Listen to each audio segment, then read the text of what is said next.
جو عمل تم کیا کرتے تھے انہی کا تم کو بدلہ دیا جائے گا۔ مومنو،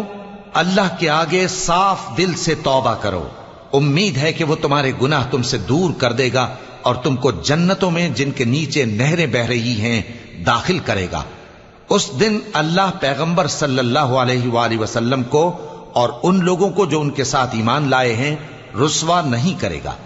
بلکہ ان کا نور ایمان ان کے آگے اور داہنی طرف روشنی کرتا ہوا چل رہا ہوگا، اور وہ اللہ سے التجا کریں گے کہ اے پروردگار، ہمارا نور ہمارے لیے پورا کر اور ہمیں معاف فرما، بے شک اللہ ہر چیز پر قادر ہے۔ اے پیغمبر صلی اللہ علیہ وآلہ وسلم،